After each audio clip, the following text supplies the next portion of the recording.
আসসালামু আলাইকুম নমস্কাৰ কি খবৰ আপোনালোকৰ নিশ্চয় ভালে আছে আৰু আজি কিমান দিনৰ মূৰত ভিডিঅ' বনাব লৈছোঁ মানে লং ভিডিঅ' আজিকালি নবনোৱাই হৈ গৈছে তো ইনষ্টা ফেচবুক শৰ্ট মানে দি আছে তো কিমান দিন হৈ গ'ল 3 মাহ 4 মাহ হৈ গ'ল ইউটিউবত ভিডিঅ' দিয়া হোৱা নাই তো মানে কথাবোৰ এনেকুৱা হৈ গ'ল যে আজিকালি মানে আপোনাৰ কৰবাত যোৱা কমকৈ হৈ আছে আৰু এনেকুৱা চলি আছে জীৱনটো ভাবিলোঁ যে কিছুমান ভিডিঅ' আছে মানে যিবিলাক শৰ্ট সেইবিলাকৰ ওপৰত কিছুমান টপিক জনা নজনা কিছুমান আলোচনা কৰিম আপোনালোকে কমেণ্ট কৰি জনাবচোন আচলতে কথাটো এনেকুৱা হয় যে আপোনাক যদি কোনোবাই মনৰ পৰা ভাল পাই আছে তেনেহ'লে আপোনাৰ কৰ্তব্য হ'ল সেই ভাল পোৱাটো বিশ্বাস জীয়াই ৰখা আৰু কাৰোবাৰ সাহস হ'বলৈ চেষ্টা কৰিব দুৰ্বলতা নহয়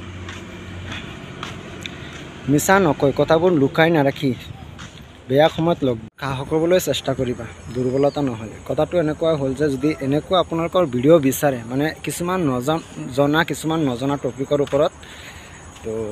আকৌ মানে ভাবিছোঁ এনেকুৱা আৰম্ভ কৰোঁ যিহেতু চেনেলখন আজি আপোনাৰ কিমান দিন হৈ গ'ল 4 মাহ 5 মাহ সকলোখিনি গ্ৰাফ ডাউন হৈ গ'ল সময় নিমিলে ভিডিঅ' বনাব নোৱাৰোঁ বাকী এইফালে নদীৰ পাৰত ঘৰৰ ওচৰত কি কয় আপোনালোকে ৰাইখিনি মতামতখিনি জনাব কমেণ্টত আৰু এনেকুৱা যদি টপিকক ভিডিঅ' লাগে বনাই দিম আৰু সময় পালে আৰু ইমান দিন হৈ গ'ল মানে আপোনাৰ এক্সামো চলি আছে প্লাছ ব্লগো বনোৱা নহয় ক'ৰবাত যোৱাও নহয় মানে অলপ বিজি থকা হয়তো বাকী কমেণ্ট কৰি জনাব যদি আপোনালোকে এনেকুৱা ভিডিঅ' বিচাৰে আহি আছে অতি সোনকালে